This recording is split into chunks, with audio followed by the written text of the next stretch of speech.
हमारा आज का एक्सप्रेशन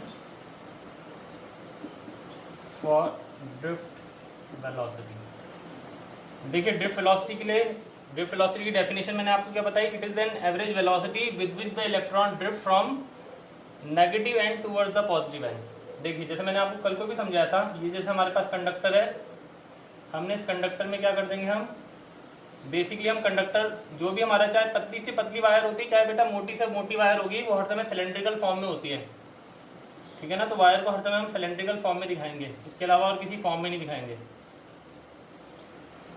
ठीक है। अब ये जैसे हमारे पास कोई वायर है, ये किसी वायर का सेक्शन है, इस वायर को मैंने क्या कर दिया, बैटरी से कनेक्ट कर दिया। तो मैंने बोला था ये पॉजिटिव एंड है, नेगेटिव एंड है। सपोज ये पॉइंट ए है, ये पॉइंट बी है, तो ये पॉइंट पॉजिटिव से कनेक्टेड है तो ये एंड हो जाएगा पॉजिटिव, बी पॉइंट नेगेटिव से कनेक्टेड है तो ये एंड हो जाएगा नेगेटिव। अब जितने भी इलेक्ट्रॉन्स होंगे इस कंडक्टर में प्रेजेंट, ठीक है,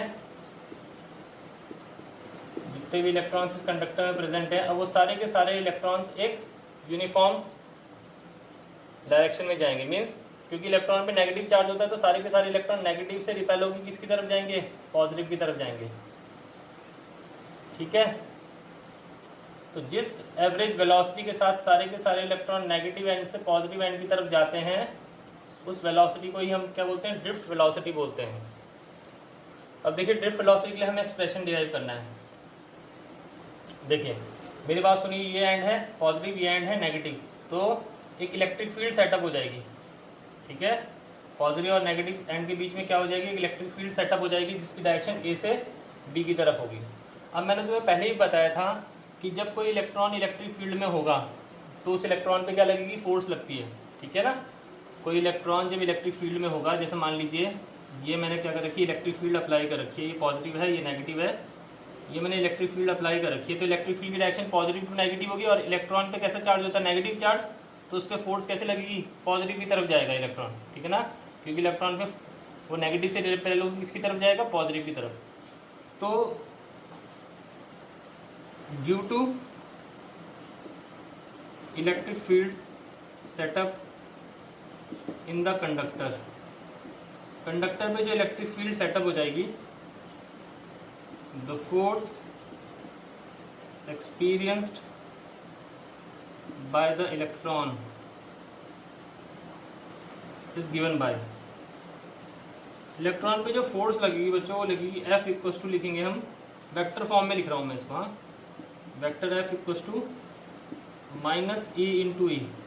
इस नेगेटिव साइन का देखो यहाँ पे सिंपल मतलब ये है कि जो फोर्स लगेगी इलेक्ट्रॉन पे वो इलेक्ट्रिक फील्ड से अपोजिट लगेगी। भाई इलेक्ट्रिक फील्ड ए से बी की तरफ है और इलेक्ट्रॉन बी से ए की तरफ जाएगा, ठीक है।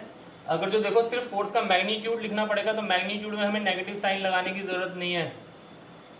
यहाँ पे नेगेटिव साइन सिर्फ इसलिए आ रहा है क्योंकि हम डायरेक्शन बता रहे हैं। अब सिंपल सी बात है, if m is the mass of electron, electron का मास मैंने ले लिया m, देन द एक्सेलरेशन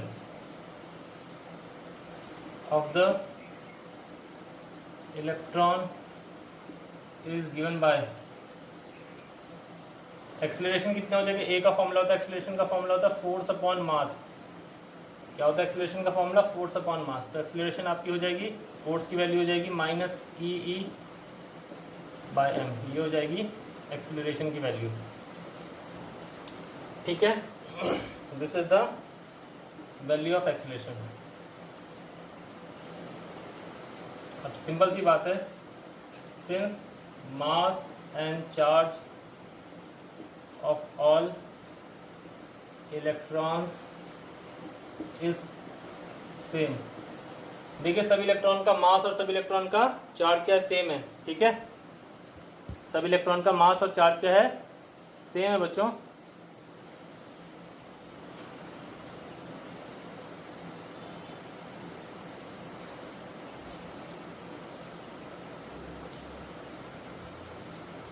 देखो बेटा,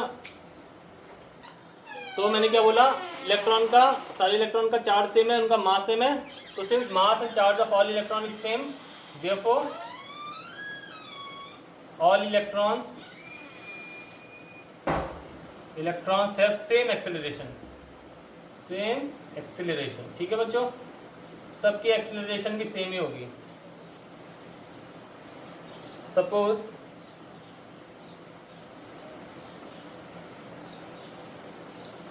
let at any instant of time the final velocities of individual electrons is। किसी भी इंस्टेंट ऑफ टाइम में हम इलेक्ट्रॉन्स की फाइनल वेलोसिटी लिख दें। पहले इलेक्ट्रॉन की मैंने फाइनल वेलोसिटी लिखी v1 equals to u1 plus a τ1।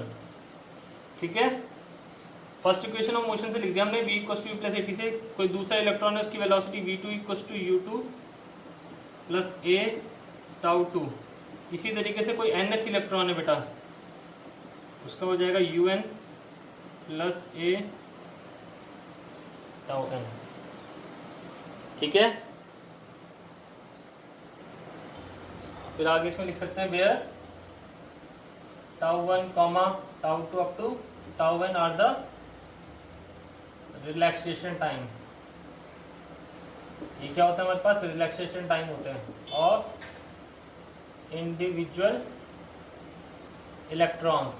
Individual electrons का ये रिलैक्सेशन टाइम है हमारे पास बच्चों। ठीक है, अब देखिए रिलैक्सेशन टाइम का मतलब मैंने कल क्या बताया था आपको, it is the time lapse between two successive collision. दो सक्सेसिव कोलिजन के बीच का जो टाइम होता है उसको हम रिलैक्सेशन टाइम बोलते हैं। ठीक है बेटा, time lapse between two successive collision is known as relaxation time. Now by definition के अकॉर्डिंग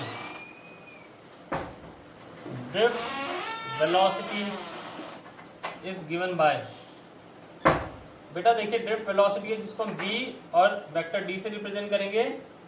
वो क्या होती है, जो भी फाइनल वेलोसिटी इलेक्ट्रॉन्स एक्वायर करते हैं उन सब वेलोसिटीज का क्या होता है, एवरेज होता है।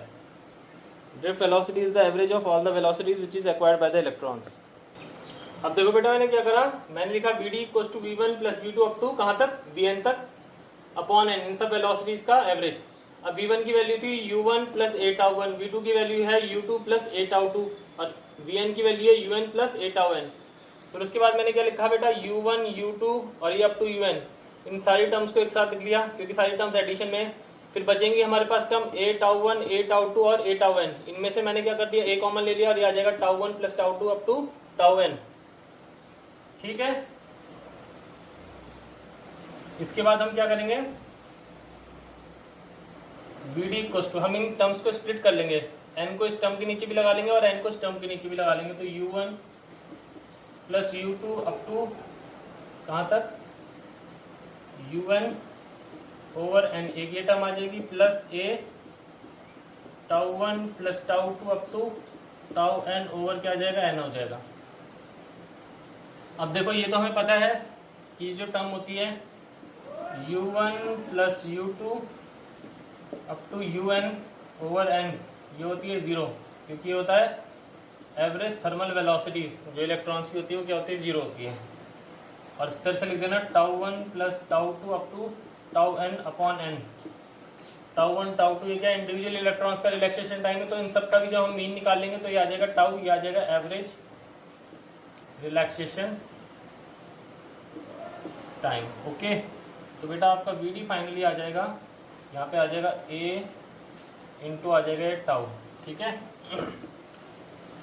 फिर आप क्या कर लेंगे बेटा, आप इसके बाद सिंपली अगले स्टेप में vd इक्वल्स टू a की वैल्यू रख दीजिए जो कि है माइनस ई बाय m इंटू ये आ जाएगा टाउ इंटू रिलैक्सेशन टाइम आ जाएगा। ठीक है बच्चों, ये आ गया फाइनल एक्सप्रेशन ड्रिफ्ट वेलोसिटी के लिए। अब अगेन यहाँ पे भी नेगेटिव साइन से ये बता रहा है कि जैसे ये कंडक्टर है आपका, ठीक है, ये कंडक्टर है, ये एंड ए है, ये एंड बी है, ये पॉजिटिव है, ये नेगेटिव है, तो इलेक्ट्रिक फील्ड की डायरेक्शन नेगेटिव से पॉजिटिव से नेगेटिव की तरफ होगी और ड्रिफ्ट वेलोसिटी की डायरेक्शन नेगेटिव से पॉजिटिव की तरफ होगी, यानी कि ड्रिफ्ट वेलोसिटी की डायरेक्शन इलेक्ट्रिक फील्ड से अपोजिट होगी। इसलिए यहाँ पे नेगेटिव साइन की सिर्फ ये सिग्निफिकेंस है। अब अगर जो आप सिंपली मैग्नीट्यूड निकालेंगे ड्रिफ्ट वेलोसिटी का, तो सिंपली हो जाएगा ई टाउ बाय एम। तो ये होता है formula for the drift velocity for an individual electron. अब बेटा मान लीजिए इलेक्ट्रॉन के अलावा कोई दूसरा चार्ज पार्टिकल है, ठीक है, कोई दूसरा चार्ज पार्टिकल ले रहे हैं, तो उसके लिए एक जनरल फॉर्मूला लिख देंगे q e tau by m. ठीक है, कितना हो जाएगा q e tau by m, जहाँ पे क्यू उसका चार्ज हो जाएगा, e is the electric field, t is the relaxation time and m is the mass of that particular particle. तो आई होप आपको एक कंसेप्ट समझ में आया होगा।